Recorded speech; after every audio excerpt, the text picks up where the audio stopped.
뉴욕 증시가 하락세로 마무리가 됐습니다. 국채금리가 다시 상승세를 보이면서 주가가 끌려내려왔다 이렇게 이야기가 되고 있는데, 사실 경제 전망에 대한 부분이나 또는 국채, 주가의 움직임, 이 부분에 대해서는 전부 다 불확실합니다.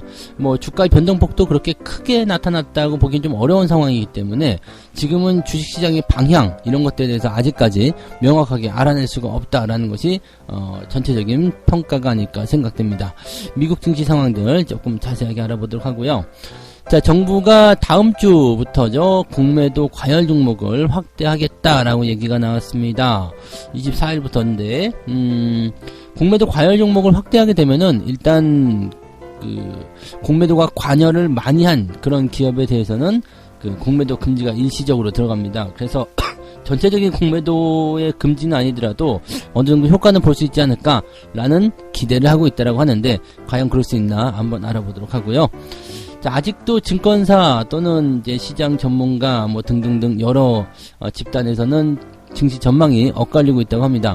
어디서는 바닥이다 올라간다 라고 얘기하고, 어디서는 더 내려갈 것이다 라고 얘기하고 있다고 하는데, 많이 나아진 것 같아요. 뭐가 나아졌느냐, 전부 다 부정적으로 얘기할 때가 바로 얼마 전이었는데, 이제는 긍정적인 이야기, 희망적인 이야기도 조금씩 나오고 있다는 거, 그게 조금 달라진 게 아닌가 싶습니다. 자, 이 부분까지 같이 알아보도록 할게요. 네.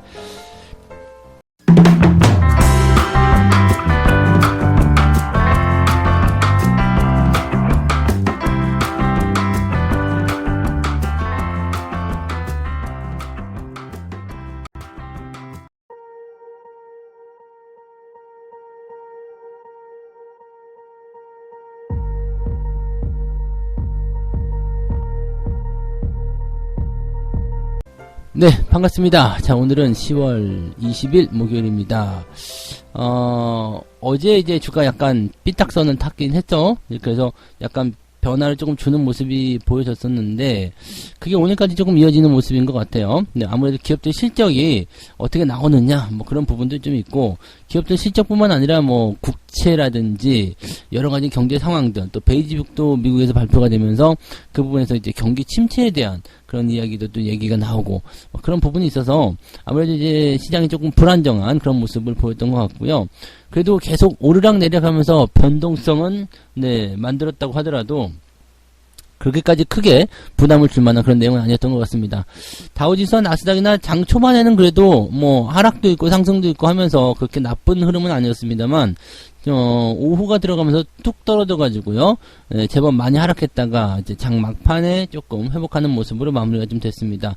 다우지수는 마이너스 0.3이고요, 나스닥은 마이너스 0.85%로 마무리가 됐는데, 특별하게 나쁜 부분은 아닌 것 같고요. 그냥 자연스럽게 나올 수 있는 그런 변동이 아닐까 생각됩니다. 아래쪽 꼬리도 있고 윗꼬리도 있고 계속 그런 상황인 것 같습니다. 그래서 지금은 조금 관망해보자, 지켜보자, 이런 쪽으로 가고 있는 것 같아요. 워낙 실적에 대한 그런 임팩트들이 크게 나타나다 보니까 그런 모습인 것 같고, 경제에 대한 자신감도 지금은 조금 많이 떨어져 있는 듯한 그런 느낌인 것 같습니다.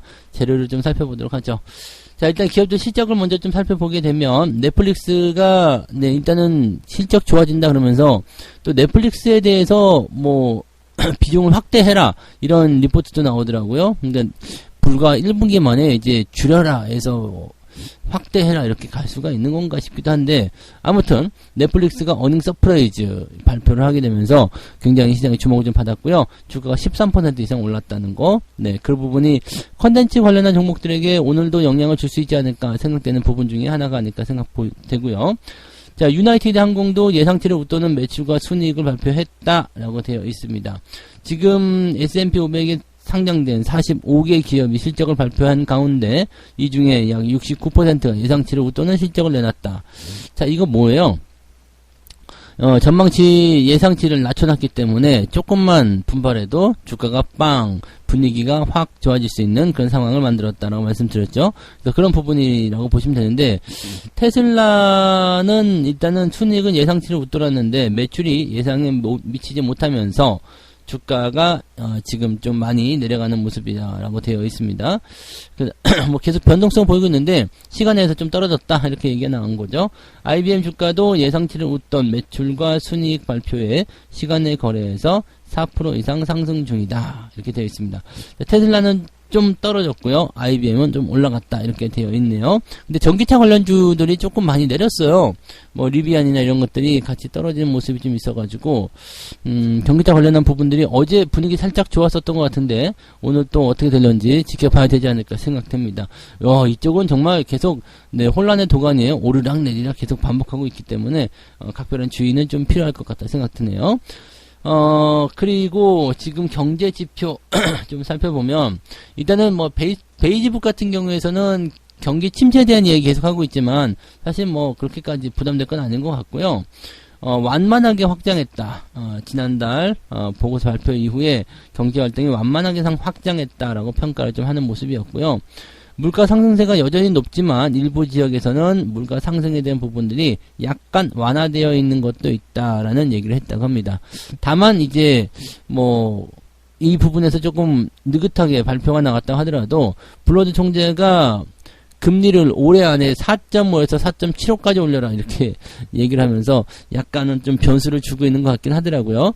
4.5에서 4.75면은 무지하게 많이 올리는 거 아닙니까? 그래서 이렇게까지 가려면 0.75씩 2번 올려야 된다는 얘기인데 뭐 그것도 불가능한 얘기는 아닌 것 같아요. 그래서 블러드가 이제 이렇게 얘기한 이유는 내년도에 정책을 조금 더 완화시킬 수 있는 방법이 있기 때문이다. 뭐 그래도 되기 때문이다라고 얘기했기 때문이니까 뭐 블러드 말을 전부 다 이제는 나쁘게 바라보고 있지는 않는 것 같아요.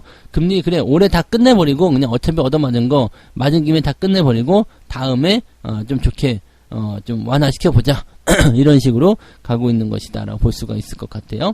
자, 영국의 CPI도 발표가 됐는데 10% 올랐답니다. 그래서 지난달보다도 오히려 영국은 더 올라갔어요. 미국 같은 경우는 지금 내려가고 있는데 영국은 올라가고 있죠. 그래서 이렇게 되면은 유로존의 움직임들은 이제 겨울이 또 오는 거 아니냐 싶은 생각도 있죠. 유로존의 9월 CPI도 9.9% 올랐어요. 그래서 지난달보다도 더 많이 올라가면서 역대 최고치 갱신했다. 미국이 고점을 먼저 찍어준 상태인 것 같고요. 유럽이 그 뒤를 따라붙는 게 아닌가 생각되는 모습인 것 같죠. 자, 어쨌든 각국의 공격적인 긴축이 있음에도 불구하고 인플레 통제가 쉽지 않다라는 것이 시장에 부담을 좀 주고도 있다 보시면 되겠습니다.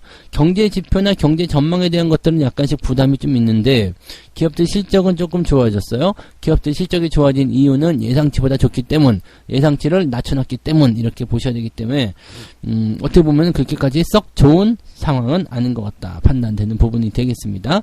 자, 일단 시장은 바닥 테스트를 계속 할 것 같아 보이고요.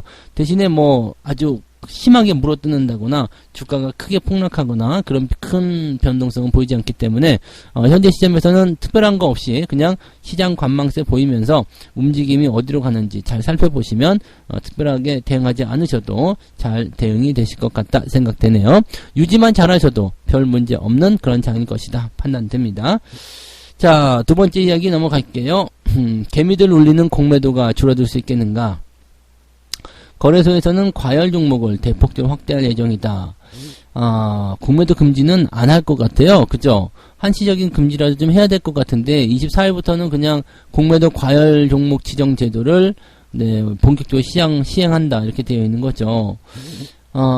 그동안 이제 이 공매도 과열 종목 적출에 대한 부분들을 분명히 시행을 했어요. 근데 그동안 3개밖에 그 기준이 잡혀내지 않았대요. 그래서 이거는 조금 적어하지 않느냐라는 부분이 좀 된 거고요. 공매도 이제 비중이나 또는 공매도 평균 또는 공매도 증가 이런 부분들이 평균의 일정 수준 이상으로 올라서게 됐을 경우에 다음날 하루 공매도를 금지하는 것을 의무화하는 것이 바로 공매도 과열 종목 지정 제도인데 이게 2017년도에 도입이 됐어요. 그리고 나서 이제 뭐 시행이 됐는데 단 3건 정도밖에 잡히지 않았다. 이것도 진짜 웃기는 거죠. 네. 공매도 과열 종목을 잡아내겠다고 했는데 공매도 다 때리고 있는 상황에서도 3개밖에 안 잡혔다. 와, 이것도 웃기는 얘기죠. 근데 이것을 이제 더 많이 기준을 강화시키고 추가를 해서 더 많은 종목이 잡힐 수 있도록 하겠다라고 얘기하는데 뭐 물론 이제 하고 나서도 공매도의 어떤 그 다음날 잡히고 나면 다음날 공매도 금지잖아요. 근데 이것도 기간을 더 확장하겠다. 뭐 이렇게 얘기를 하겠다고 하는데 뭐 이거 뭐 실효성이 별로 없을 것 같다 생각이 좀 들어요. 네. 그래서 뭐 자세히 좀 들어가서 보죠. 이번에 추가되는 네, 공매도 과열 종목의 적출 유형은 증권시장의 공매도 비중이 30% 이상인 것. 그 다음에 주가 하락률이 3% 이상인 것. 공매도 거래 대금 증가 비율이 이 2배 이상일 때 이렇게 되어 있습니다. 그리고 공매도 금지일이나 공매도 금지 연장일에 해당 종목의 주가 하락률이 5% 이상일 때는 금지 기간을 다음 거래일까지 연장한다. 얼마나 걸리는지 모르겠습니다. 그죠? 네. 과열 종목 지정 건수가 785건으로 증가하고 뭐 계속 늘어날 것이다라고 되어 있다고 하니까 글쎄요. 뭐 이거는 근데 아까 전에 봤을 때는 과열 적출 기준은 기준이 3개에 불과했다. 종목은 좀 많이 잡혔었군요.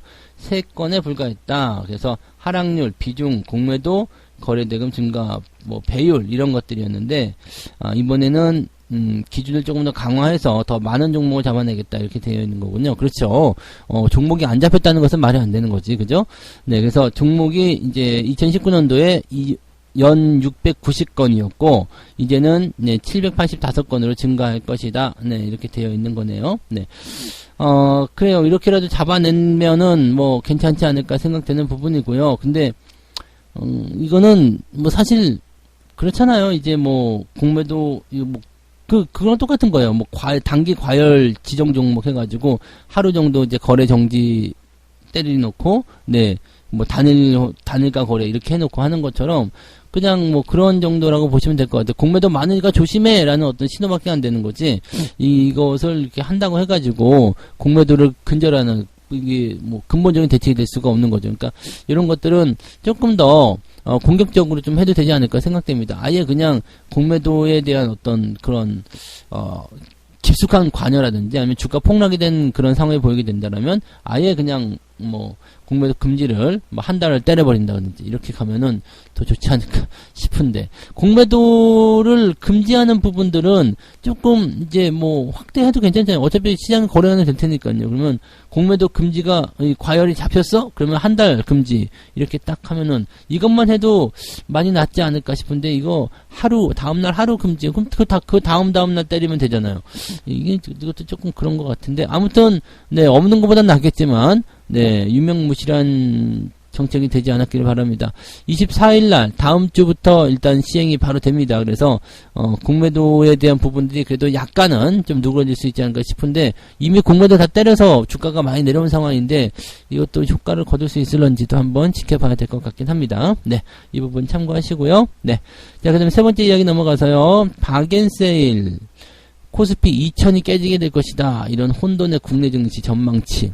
자, 지금 뭐 아주 막 각축전입니다. 막 싸우고 있어요. 지금이 역사적으로 싼 가격이야. 사야 돼.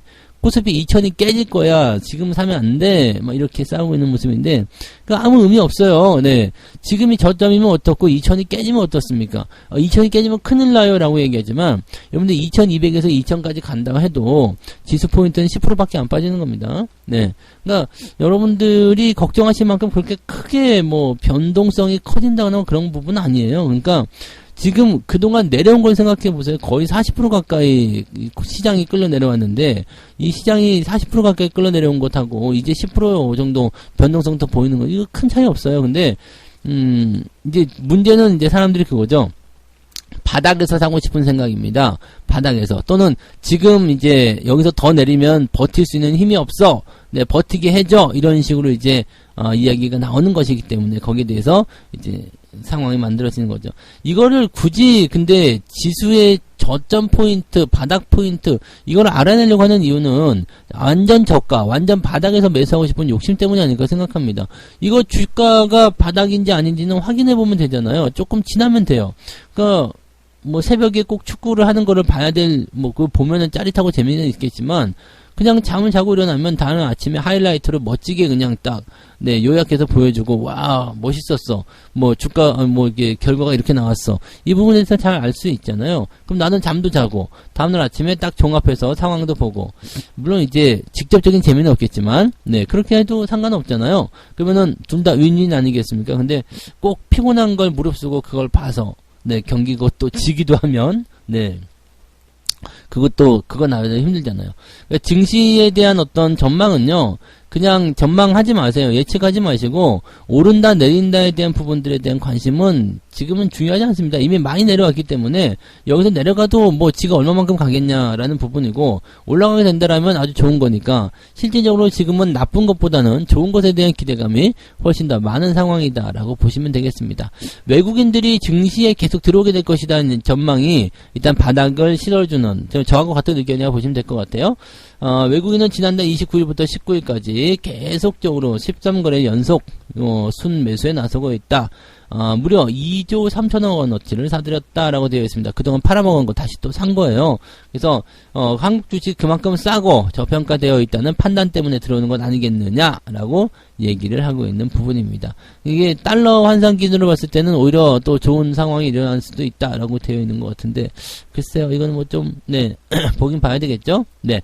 그래서 달러가 이제 높은 구간까지 들어갔기 때문에 이제 환율이 떨어질 것이다라고 전망이 된다라면 외국인들이 와장창 들어와야 되는 상황이다라고 얘기가 되고 있는 부분인 거고, 그렇지 않은 부정적인 전망도 한번 들어보게 되면, 네, 목표 주가를 증권사들이 계속 내리고 있는 상황이 좀 있습니다. 하단이 1900포인트까지 나온 것도 있어요. 네. 그래서 심리적인 저항선은 2000포인트. 이게 무너지게 될 수 있다. 이 맥커리 증권에서 나온 건데, 경제지표가 예상보다 빠른 둔화, 그리고 주당 순이익의 지속적인 하락이 나타났기 때문에 별로 좋지 않다. 대신증권도 지금 2050포인트 정도 예상했었죠. 그래서 그런 부분도. 대신증권이 이제 가장 첫 번째로 나온 이제 이 주가 하락을 예측한 그런 증권사다라고 보시면 되는데, 뭐 그다지 네, 뭐 중요한 것 같지는 않습니다. 일단은 뭐 주가가 하락하는 것에 대해서 또는 상승하는 것에 대해서 굳이 그것을 알려고 하죠. 이 사람들이 미래를 알려고 하는, 알 수가 없음에도 불구하고 알려고 하는 그런 궁금증은 불확실성에서 나온다고 합니다. 주가가 계속 올라갈 거야. 그러면은 전망에 대한 부분들이 별로 관심이 없어요. 계속 내려갈 거야. 그래도 전망에 대한 관심이 별로 없거든요. 근데 갈까 말까 하는 이 상황, 불확실한 상황이 나타나게 되면 어떻게 될까요? 라고 물어보는 거죠. 내가 사업을 시작해야 되는데, 사업을 시작했으면 뭐 별로 문제는 없겠죠. 근데 사업을 시작을 해야 되는데 잘 될까 안 될까, 잘 안 돼, 불안하니까 가서 점을 보고 하는 거잖아요. 근데 그냥 내가 사업 시작해서 열심히 부딪혀 보면 돼. 그리고 안 되는 거 있으면 개선해 나가면 어차피 잘 되게 되어 있어요. 자, 주식 같은 것도 마찬가지 아니겠습니까? 시장이 저점을 찍었든 아니든 간에 일단은 돌아서는 거 확인하고, 그리고 나서 열심히 부딪혀 나가면 주가가 또 어느새 위로 쑥 올라가 있을 겁니다. 지금 당장 등락 예측 맞췄다고 해서 뭐 크게 내가 살림이 나아지거나 뭐 그런 부분이 아니라고 생각하시면 됩니다. 그러니까 시장에 대한 관점은 너무 이렇게 예측이나 이런 쪽으로 달려들거나 그렇지 하지 마시고요. 그냥 상황 보고 올라가는지 내려가는지 잘 유지가 되고 있는지 분위기는 어떤지 등등을 잘 파악하면서 대응들 하시면 큰 문제는 없을 겁니다. 그래서 너무 크게 네, 시장에 대한 어떤 뭐 걱정거리도 또는 너무 큰 기대감 이런 것들은 전부 다 도움이 안 될 수가 있어요. 그러니까 여러분들이 대응하셔야 되는 부분들은 일단 시장을 보고 그리고 거기에 맞는 전략과 대응을 구축하시는 게 가장 현명하다라고 봐주시면 되겠습니다. 자, 이렇게 해서 오늘 세 가지 이야기 전달해 드렸는데, 오늘은 그다지 뭐 중요한 뉴스는 별로 없었던 것 같아요. 미국의 국채금리 상승 때문에 주가가 좀 떨어졌다 이렇게 되어 있는데, 뭐 이것도 뭐 그다지 네 대단히 중요한 포인트는 아니었던 것 같고요. 공매도 과열 종목을 확대하겠다. 일단은 시장을 조금 반등시키기 위한 어떤 정부 정책의 노력이다라고 볼 수도 있겠습니다만, 실효성에 대한 여부는 아직까지는 좀 불투명하다 보시면 될 것 같고요.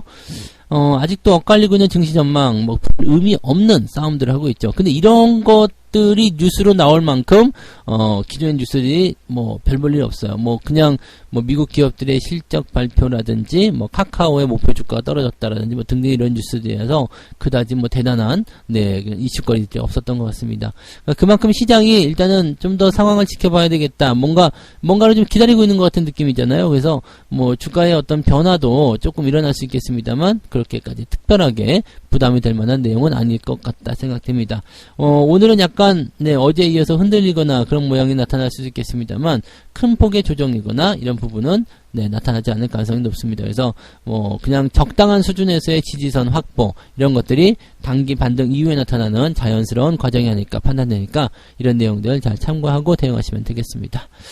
자, 책 한 곡 읽고 마무리하도록 할게요.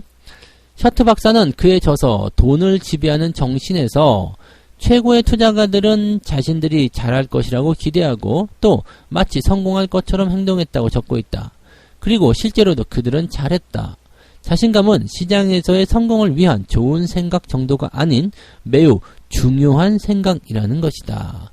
여러분들은 어때요? 매번 죽겠다, 큰일 났다, 망할 것 같다, 또 손실 날 것 같다, 위험하다 이런 생각으로 가득 차 있나요? 아니면 잘 될 거야, 나는 멋지게 해낼 거야, 나는 성공할 거야, 수익 날 거야 이런 생각으로 들어가 있나요?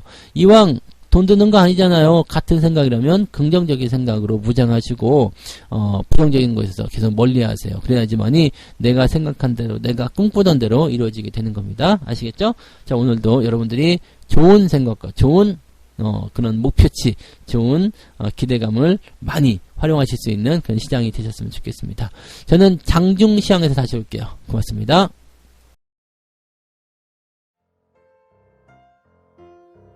본 방송에서 제공되는 모든 정보는 투자 판단의 참고 자료이며 투자의 최종 책임은 본 방송을 이용하는 본인에게 있습니다.